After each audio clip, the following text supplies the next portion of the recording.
예, 질의 앞서서 제가 예산결산 소위위원장이기 때문에 예산에 대한 질의보다는 정책 질의를 하겠다는 점을 말씀을 드립니다만, 한 가지는 어쨌든 보훈 예산과 관련해서는 이런 정치적 총선용 예산에 대해서는 철저히 삭감하고 우리 보훈 가족들에 대해서 실질적 혜택이 가는 방향으로 예산 심의를 하겠다는 점을 말씀을 드리고요. 금융위원장님. 네. 예. 지난주에 지금 보험산업 경쟁력 강화 방안 발표하셨죠? 네, 그렇습니다. 이게 이 자본시장이라고 하는 게 워낙이 정보의 비대칭성, 판매자와 이 구매자인 소비자 간의 정보의 비대칭성이 심하고, 특히 그 중에서도 보험 영역은 가장 정보의 비대칭성이 심하지 않습니까? 실제로 보험료율이 적절하냐, 이거는 웬만한 전문가도 알 수가 없기 때문에 보험 계리사를 통해서 해야 될 만큼 사실 소비자가 판단하기 어려운 영역 아닌가요? 그죠? 네, 그런 점에서 이 보험 산업이야말로 소비자 보호에 있어서 굉장히 어려운 점이 있는데, 이걸 사전 규제로 할 거냐, 사후 규제로 할 거냐라고 하는 부분은 판단할 수 있다고 생각합니다. 다만 사전 규제를 사후 규제로 가려고 할 때는 두 가지 전제가 있어야 된다고 생각합니다. 첫 번째는 강력한 소비자 보호 장치가 마련돼야 됩니다. 그런 점에서 지금 국회에 계류 중인 금융소비자보호법 관련해서 지금 금융위가 재정의지가 취약한데, 이 점에 대해서 강한 재정의지를 좀 가져주시고 여당 의원들에게도 좀 협조를 구해주셨으면 좋겠고, 두 번째는 소비자 보호와 관련된 각종 규정이라고 하는 부분, 특히 사후적 조치와 관련해서라도 분명한 기준이 있어야 되겠다라고 하는 겁니다. 그 점에 대해서는 동의하시죠?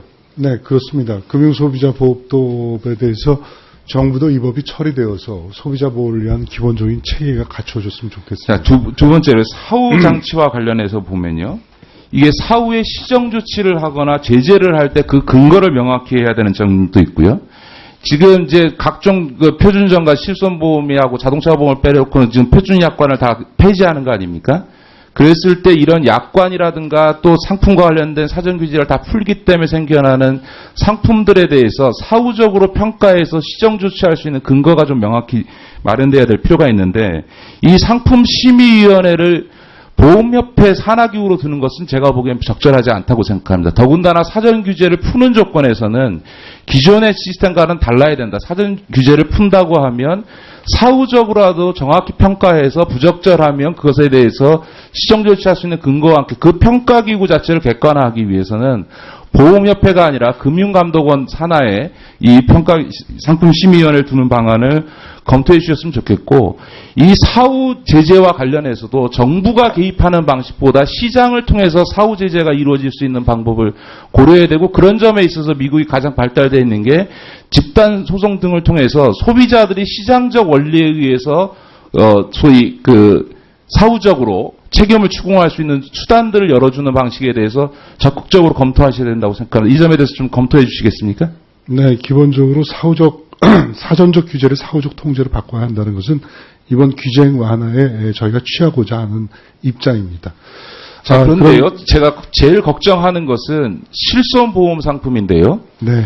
이 실손보험 상품의 구조적 요인이 몇 가지가 있습니다. 하나는 인구 구조, 두 번째로 소비자들의 의료 이용 행태, 세 번째가 의료의 1, 2, 3차 전달 체계, 네 번째가 소위 의료계가 돈벌이를 위해서 일종의 비용 유발 행위. 예를 들면 CT를 의료보험에 넣으니까 이거를 MRI를 하고 초음파를 하고, 전 세계 아마 동네 의원의 MRI가 이렇게 많이 보급되어 있는 나라가 우리나라밖에 없습니다.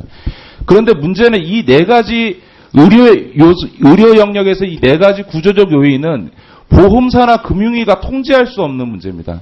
이 구조적인 요인이 어떻게 작동되느냐에 따라서 실손 의료보험 상품은 상품 설계를 어떻게 하더라도 그 설계대로 작동되지 않는다라고 하는 아주 근본적인 문제를 지금 갖고 있습니다. 그리고 그것이 통제 가능하지 않다라고 하는 거고요.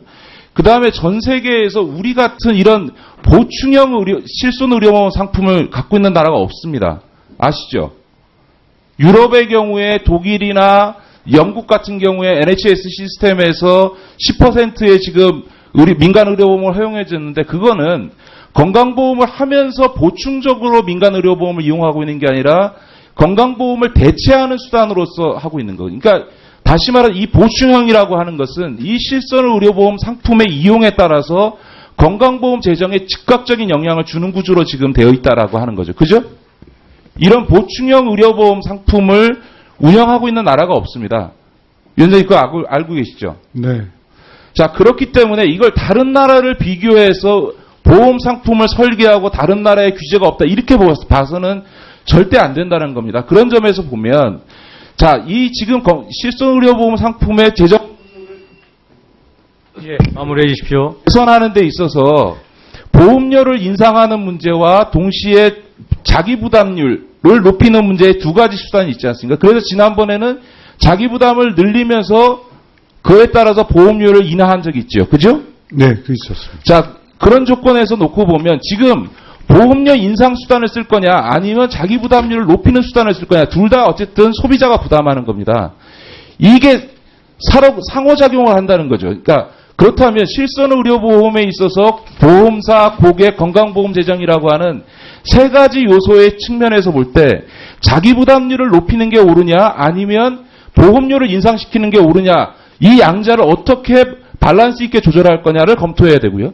두 번째로는 현재처럼 질병과 상관없이 포괄적으로 실손 소위 의료비 부담을 대신해주는 이런 형태를 운영할 거냐 아니면 질병군별로만 이 실손 예, 마무리해 주세요.